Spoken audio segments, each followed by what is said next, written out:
가장 지혜로운 투자는 영혼을 위해 투자하는 것이겠죠. 이 땅에서 사용하다가 죽고 나면 끝나는 곳에 투자하는 것이 아니라 이 땅을 떠나서도 소용될 수 있는 곳에 투자한다면 그것이 가장 지혜로운 투자라 그렇게 말할 수 있을 것입니다. 그래서 우리는 작년 송구영신 예배 때 하나님 나라의 저축통장을 만들자 하는 것을 제안했습니다. 우리가 하늘나라의 저축통장에 적금을 어떻게 드느냐 하는 것이 내 고향이 어디인지 하는 것을 나타내는 가장 중요한 시금석이 될 것입니다. 우리의 고향이 하늘나라라 아무리 외치고 우리는 하나님의 나라를 위해서 산다고 외칠지라도 우리가 적금을 이 땅에 잔뜩 하고 하늘나라에 적금을 하나도 하고 있지 않다면 영원한 고향이 어디인지 하는 것이 보여지게 되는 것이죠. 우리가 영원한 고향에서 살 것을 기대하며 나그네 생활을 하고 있는 것이 이 땅에서 살고 있는 인생이라 성경은 그렇게 말하고 있는 것입니다. 또 한 가지 지혜로운 투자가 영혼을 위한 투자라면은 가장 수익성 높은 투자는 무엇이겠습니까? 사람에게 투자하는 겁니다. 당장은 돈이 안 될 것 같지만은 사실 사람에게 투자하는 것이 가장 수익성이 높은 투자입니다. 그래서 우리는 야베스의 기도를 먼저 마음에 또 올렸죠. 지경을 넓혀 주시옵소서. 나의 인생에 당신의 복이 있어야만 하겠습니다. 내가 인생을 살아나갈 때 장애물을 만나게 되겠지만은 그것을 헤쳐나갈 수 있도록 지켜주세요 라는 야베스의 기도를 우리가 생각을 했습니다. 그리고 사람에게 투자하라는 사도 바울의 부탁을 또 가슴 속에 떠올렸습니다. 내가 너에게 부탁한 것을 충성된 사람에게 부탁하여 그들도 충성된 다른 사람에게 부탁할 수 있게 하라. 그 이야기죠. 그 부탁은 사도 바울이 예수님께로부터 받았던 것이었습니다. 그 부탁을 바울은 실제 자신의 삶 가운데 실천했고 아들 디모데에게 바톤을 넘기고 있는 거죠. 그리고 너도 나처럼 다른 사람을 찾고 키워서 이 일이 대를 이어갈 수 있도록 해달라 당부하고 있는 내용입니다. 그래서 내가 충성된 사람이 되고 내 자녀와 나의 순원들이 충성된 사람이 되게 하고 또 그들이 이 일을 계속하게 하는 것이다 하는 것이죠. 그래서 우리가 이 세상에서 얼마나 잘 살았느냐 하는 것은 나의 자녀와 나의 순원을 통해서 확인되어질 것입니다.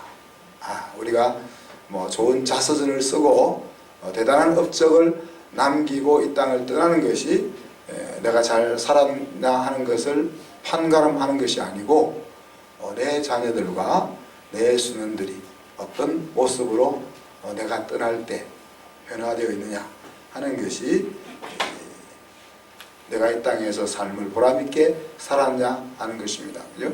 그래서 우리 메가드 장군의 기도문 마지막에 보면 그런 아들이 되게 해달라고 기도하면서 그 기도가 응답되면 나는 하나님 앞에서 내 인생을 헛되게 살지 않았다라고 외칠 수 있겠습니다. 그렇게 기도를 마무리하잖아요. 우리는 1년에 28주를 하나님이 누구인지를 배우는 데 사용하고 있습니다. 365일을 하나님을 배워나가는 것이지만 보다 구체적으로 우리가 28주 동안 하나님을 배우죠. 그래서 올해는 전능하신 창조주 하나님 그리고 치료자이신 하나님을 같이 배울 것입니다. 배움은 변화로 이어져야 하고 변화 가운데 계속 머무는 삶을 통해서 즐기는 자리까지 우리를 나아가게 해 주어야 하는 것입니다. 그와 같은 배움이 우리 이 주일마다 일어날 수 있기를 주님의 이름으로 축복합니다.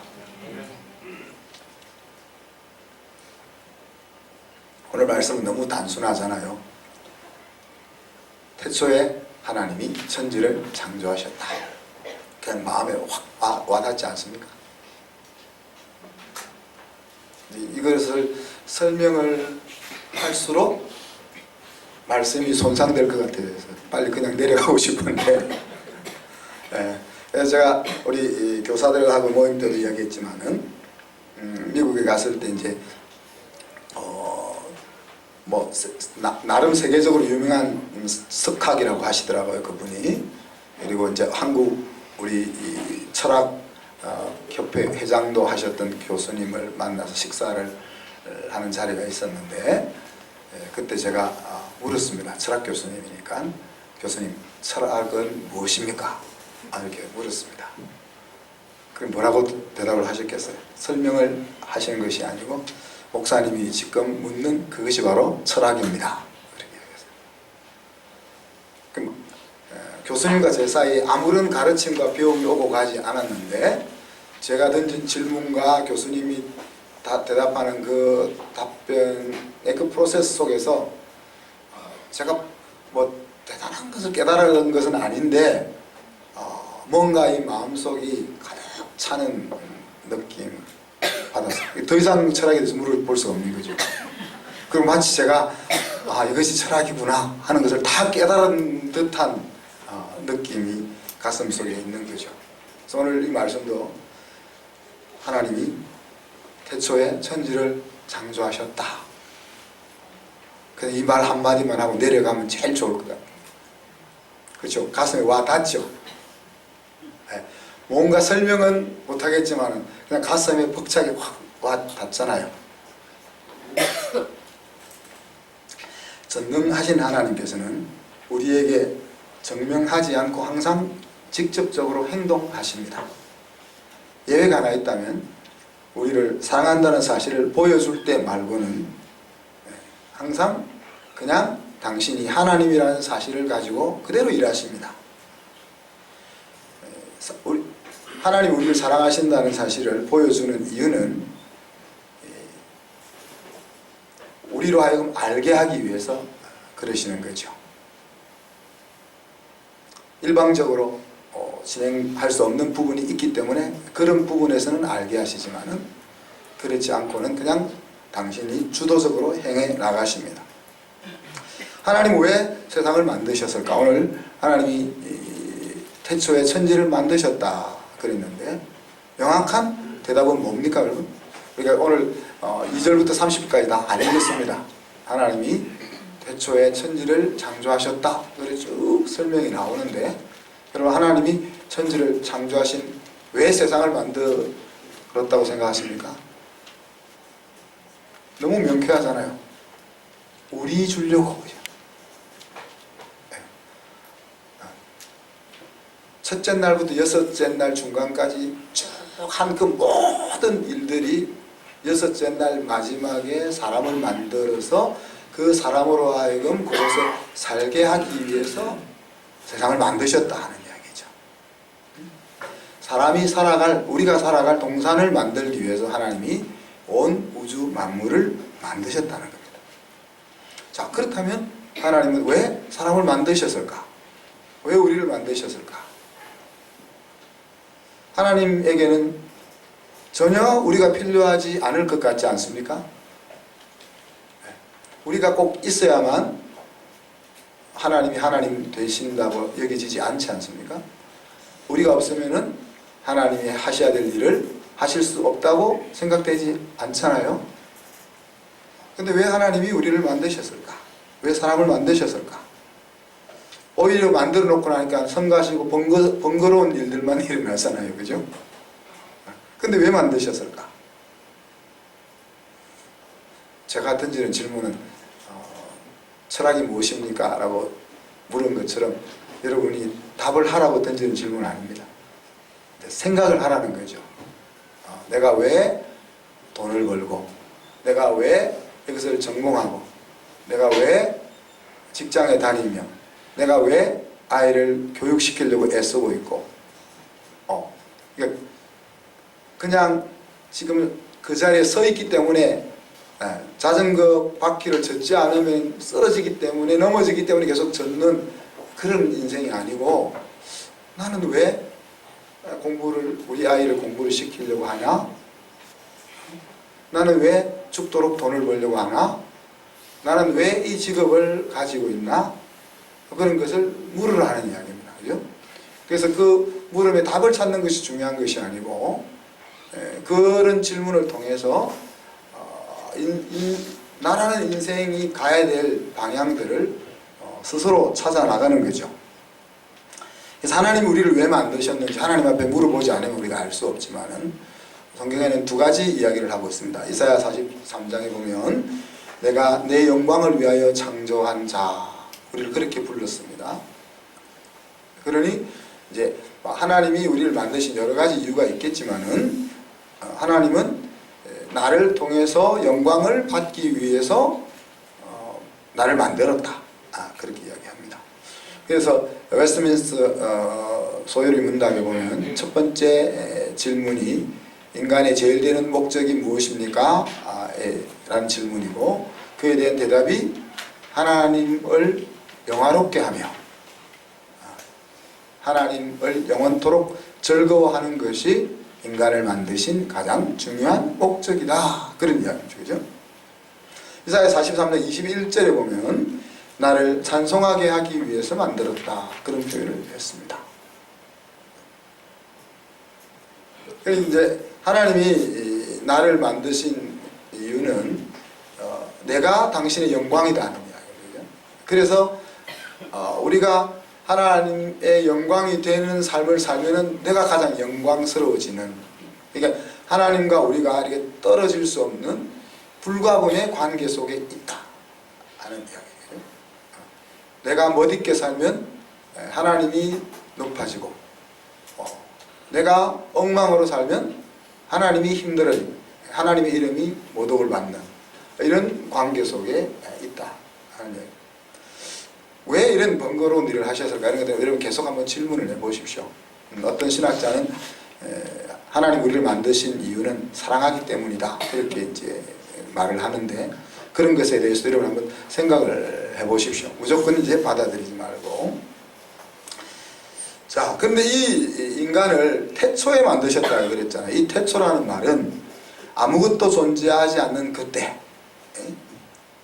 하나님이 계획하시고 그 계획을 말씀으로 선포하는 그 시간에 인류의 역사가, 우주의 역사가 시작되는 것입니다. 그때까지 하나님 어디 계셨는가? 어디 계셨겠어요? 알 수 없죠. 성경에 하나님은 어디든 계시다 그랬는데, 이 세상이 만들어지기 전에 지금 하나님이 내가 세상을 만든다, 세상아 생겨라, 그럴 때 세상이 생겼는데, 그 세상이 생기기 전에 하나님은 어디 계셨을까?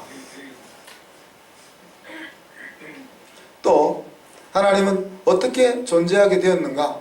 그죠? 우리는 하나님이 만드셨다 하지만, 온 우주 만물은 하나님이 만드셨다 하지만은, 하나님은 그러면 어떻게 존재하게 되었는가? 성경은 I am that I am, 나는 스스로 존재하는 자다, 하나님 그렇게 이야기합니다. 그죠? 나는 누구에 의해서 존재되어지는 존재가 아니고 그냥 나는 스스로 있는 자야, 그렇게 말하고 있죠. 하나님께서 세상을 만드셨다는 것을 우리가 어떻게 확인할 수 있을까요? 본 사람이 아무도 없잖아요. 창세기는 모세가 기록했는데, 모세가 태어나기 수천 년 전에 하나님은 세상을 만드셨습니다. 하나님이 세상을 만드는 것을 본 적도 아무도 본 사람이 없고, 또 만들고 있지도 않고 이미 다 작업이 끝났는데 어떻게 하나님이 세상을 만드셨다는 것을 우리가 확인할 수 있을까요? 하나님은 내가 만물 가운데 내가 이 세상을 만들었다는 것을 알만한 것을 다 심어 놓았다, 그렇게 말씀을 하십니다. 그죠? 그러면 하나님 없이는, 그러면 이렇게 하나님이 세상을 만드셨다고 이야기하는데 그러면 하나님 없이는 어떻게 세상을 설명할 수 있을 것인가? 그것도 우리가 생각을 해봐야 되겠죠. 그래서 우연히 세상이 만들어졌다. 그러니까 하나님을 배제하고 세상이 어떻게 생겼느냐, 하나님을 배제하고 인간이 어떻게 존재하게 됐느냐를 물으면 할 대답이 또 굉장히 빈궁해지죠. 그냥 우연히 만들어졌다. 그렇게. 이제 그런 내용들이 이제 태초에라는 그 한마디 속에 담겨 있는 것입니다. 그리고 태초에 하나님께서 우리가 살고 있는 모든 세상을 창조하셨다. 그렇게 이야기하시죠. 여기서 창조하셨다 하는 말은 이렇게 나무를 가지고 책상을 만든다든지 이런 것이 아니고 아무것도 없는 상태에서 만드는, 하나님의 만드시는 작업에만 사용되어지는 용어입니다. 그래서 아무것도 없는 것에서 하나님이 만드셨다 하는 이야기고, 그분은 바로 스스로 존재하는 분이라 하는 것들을 생각하게 되는 거죠. 자, 우리가 어떻게 하나님이 세상을 만드신 것을 알 수 있을까요? 앞에서 말한 것처럼 본 사람이 없는데, 자, 창조과학의 관점에서 성경을 해석하려고 시도하는 것도 좋은 시도지요, 그죠? 그렇지만 창조과학은 창조를 완전하게 증명해낼 수 없습니다. 하나님 없이 세상이 만들어진 것이 아니라는 사실을 변증할 뿐이지, 창조과학을 통해서 하나님이 정말 세상을 만들었어 라는 것을 명확하게 증명해 보여줄 수는 없는 겁니다. 그죠? 그렇다면 하나님 없이 세상이 만들어졌다라고 믿을 근거가 또 있냐? 거꾸로 우리가 질문해 볼 수 있죠? 그 증거는 더 불충분합니다. 우리가 하나님을 아는 사람이나 하나님을 모르는 사람이나 세상이 어떻게 발전해서 이 자리까지 이르렀느냐 생각할 때 무의식적으로 진화되어 왔다라고 생각하는데, 그 증거들이 너무 불충분하다 하는 이야기입니다. 그리고 과학이라는 이름으로 그 불충분한 것들이 충분하다고 우기죠. 그렇지만 그것은 과학의 영역이 아닌 것을 과학이라고 하는 것일 뿐입니다. 과학의 영역이 되려면은 재현 가능해야 됩니다. 또 누구나 동일한 방법으로 시행하면 동일한 결과가 이루어져야 합니다. 그러니까 오늘도 인도네시아 윌림에서 원숭이가 꼬리를 끊고 나 이제 사람 됐어 하고 튀어나와야 된다는 얘기죠. 어느 날 물고기 바다에서 물고기가 날개를 달고 허덕이면서 하늘로 올라오는 그런 일들이 한두 건이 아니고 수없이 많이 세계 도처에서 이루어져야 합니다. 그죠? 근데 그러니까 진화가 되었다 하는 것도 과학이 아니고, 창조되었다 하는 것도 과학이 아니고, 이것들은 다 우리의 논리와 우리의 이성을 가지고 알아낼 수 없는 것들이죠. 그래서 우리는 물어야 합니다. 이제 제가 창조과학을 하는데도 모순이 많다는 것이, 이제 예를 들면 진화론도 마찬가지고요. 여러분이 우리가 알고 있는 석유는 어떻게 되었다고 다 알고 있죠? 수많은 동물들이 한꺼번에 묻혀서 고온 과학, 그리고 산소가 공급되지 않는 상황이 만들어지면 그곳에서 고열이 가해질 때 그것이 이제 석유가 되었다라고 이야기합니다. 그래서 진화론자들도 그렇게 이야기하고, 창조론자들은 그런 일이 홍수 심판 때 일어났을 거다. 그래서 홍수 심판 때 모든 동물이 몰살했으니까 그 동물들이 한꺼번에 다 모여가지고 그런 작용이 일어났을 거다. 석탄도 마찬가지겠죠. 수많은 나무들이 동일한 그런 압력과 열과 공기가 없는 조건 속에서 석탄이 되었을 것이다. 그렇게 진화론자나 창조론자나 다 그렇게 주장합니다. 자, 근데 여러분, 우리 사람을 기름으로 짜면 얼마나 될까요? 오늘 좀 예배 시간에 무시무시하게 아마 한 요만쯤 될 거예요. 그죠? 요만쯤 될 겁니다. 그러면은 사우디아라비아에 묻혀있는 석유가 우리가 100년을 쓸 수 있는 석유가 묻혀있다 생각하면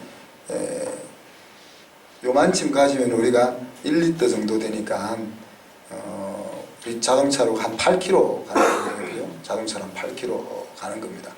그러니까 우리 인류가 100년 동안 쓸 석유가 만들어지려면 계산을 한번 해보세요. 불가능하다는 이야기입니다. 그렇잖아요. 하나님이 그냥 그곳에 우리가 쓰게 석유를 넣어 두셨다 그렇게 말하면 되는데 그거를 과학이라는 이름을 빌어서 설명하려고 하니까 말이 안 되는 이론을 우기고 있는 거예요. 진화론자도 마찬가지고 창조론자도 마찬가지고. 근데 석유가 사우디아라비아에만 있습니까? 온 세계 곳곳에 있지 않습니까? 지구상에 살고 있는 생명체를 한꺼번에 다 모아서 한 곳에 다 몰아넣어도 그곳에 있는 석유만큼 만들어낼 수가 없을 겁니다. 그죠? 석탄도 마찬가지고. 뭐 이런 이야기를 제가 이제 과학을 한 사람이니까 하자면은 이제 한없이 많다. 한없이 많다.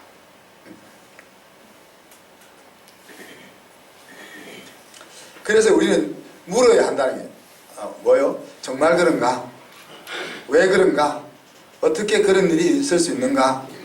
우리가 말씀을 볼 때도 마찬가지고 세상에서 우리에게 뭔가를 말할 때 우리는 권위 있는 사람이 말한다고, 교과서에 쓰여 있다고, 목사님이 설교한다고 그냥 그러려니 하고 받을 것이 아니라 정말 그런가? 그를 물어야 된다는 거예요. 생각 없이 받아들이는 것은 전혀 우리 인생의 트랜스포메이션을 못 일으킵니다. 변화를 못 일으킵니다. 하나님의 말씀과 예수가 그리스도라는 명제 말고는 변하지 않는 진리는 없다고 생각하면 딱 맞습니다. 뉴턴 역학 속에 살고 있던 사람들은 그 당시의 자연 법칙이 진리라고 믿었지만 아인슈타인이 오고 양자역학이 이제 들어오는 시점에서는 뉴턴 역학의 자리가 대체돼야 될 부분이 있다는 이야기예요. 그렇다면 뭐 진리를 우리가 어떻게 믿을 수 있겠냐 이렇게 생각할 수도 있지만 진리와 거짓이라는 논리가 아니라 진리를 향한 진리의 개념이 필요하다는 이야기입니다. 선과 악이라는 분명한 그런 것이 있고 진리와 비진리라는 것이 분명하지만은 그러나 우리가 지금 진리라고 알고 있는 그조차도 아까 이야기한 것처럼 하나님의 말씀과 예수가 그리스도라는 사실 말고는 불변하는 것이라고 주장하지 말아야 한다. 다시 말하면 여지를 만들어 놓아야 된다. 마음을 진리를 향하여 열어놓아야 한다. 하나님의 크신 경륜을 우리가 온전히 이해할 수 없기 때문에 짧게 생각하면 하나님이 능력이 없어서 나같이 이렇게 못난 존재를 만들었냐 이렇게 말할 수 있거든요. 하나님이 정말 살아계시다면 이 세상에 이런 악이 존재할 수 있냐 이렇게 물어볼 수 있고 하나님이 정말 사랑이시라면 어떻게 살인과 폭행과 전쟁과 기근과 이런 것들이 끊임없이 반복되느냐 이렇게 물을 수 있지만은 그것들은 다 우리 하나님의 크신 경륜을 알 수 없는 우리들이 던지는 마치 욥기에 나오는 그 욥의 친구들이 던지는 대답과 같다는 거예요.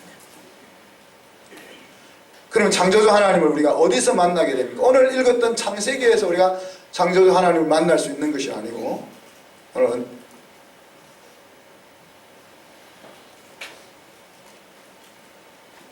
논리와 이성으로 전능하신 창조주를 우리가 만날 수 없다는 이야기입니다. 이 부분은 논리와 과학을 뛰어넘어서 일어나는 일이기 때문에 그렇습니다. 전인적인 직관을 통해서 우리는 하나님, 이 창조주 하나님을 만날 수 있는데, 그 자리는 바로 십자가에 나타난 사랑이 그 자리인 것입니다. 죽을 수밖에 없는 존재, 허망하게 살 수밖에 없는 인생, 그런 나를 위해서 왜 죽어주셨는가 하는 이 질문 앞에 우리의 마음속에 하나님의 그 놀라운 사랑이 느껴지는 그 자리가 전능하신 창조주 하나님을 만날 수 있는 자리다.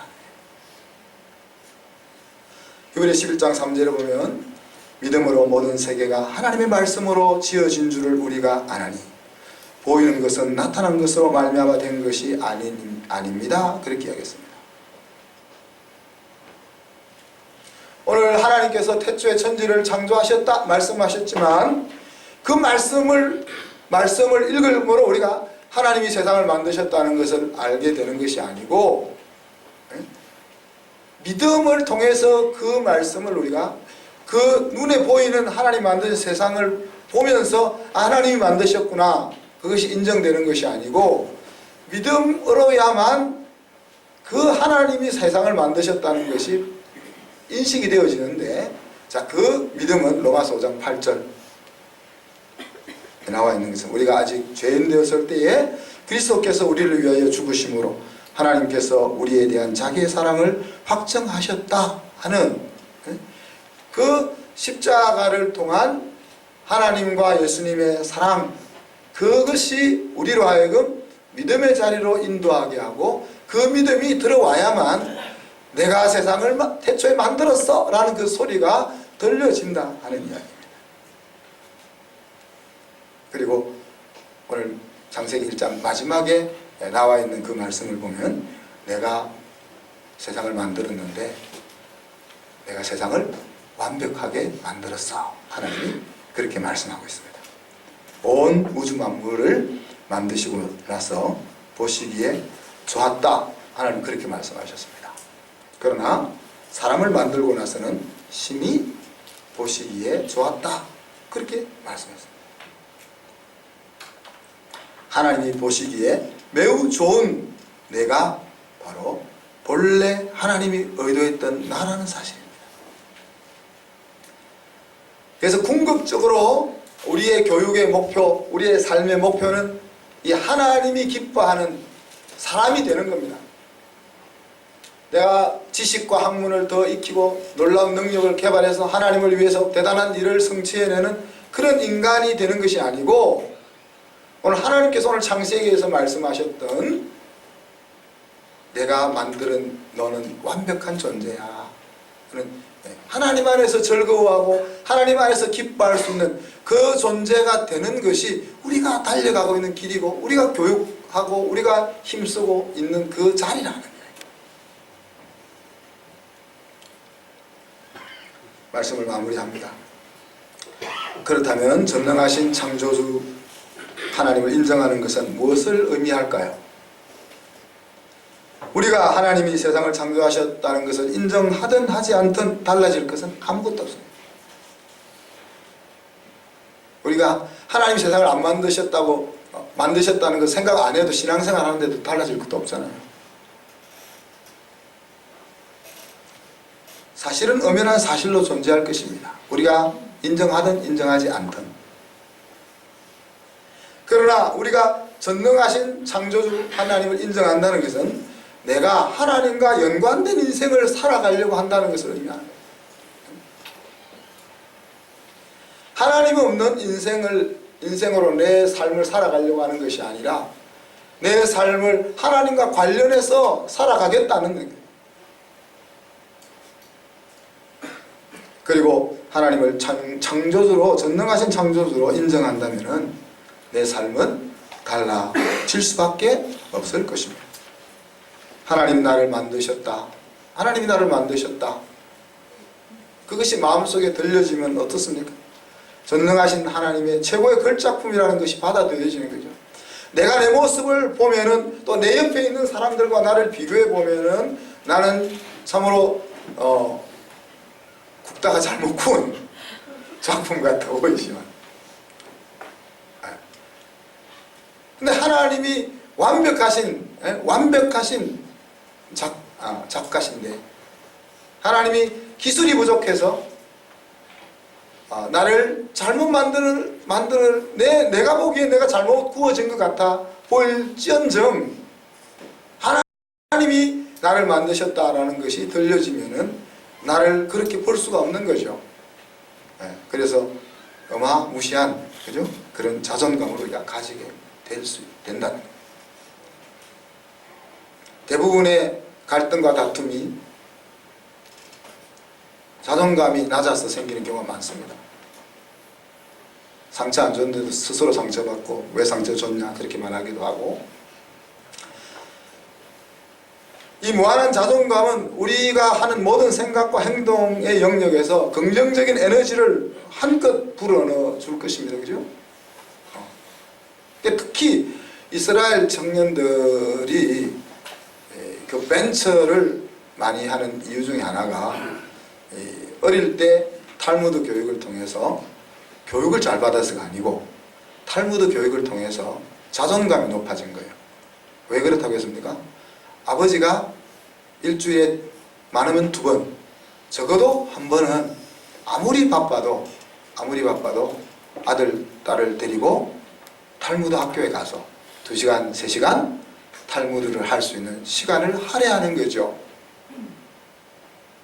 우리 아빠가 얼마나 바쁜지 아는데 그 바쁜 아빠가 일주일에 2시간, 3시간 혹은 5시간, 6시간 자기만을 위해서 자기를 데리고 그곳에 가서 그런 일을 하고 있는 것을 10수년 동안 보아오면은 내가 얼마나 대단한 존재이기 때문에 우리 아빠가 나를 이렇게 대하고 있을까 하는 것에서 자존감이 올라온다는 이야기입니다.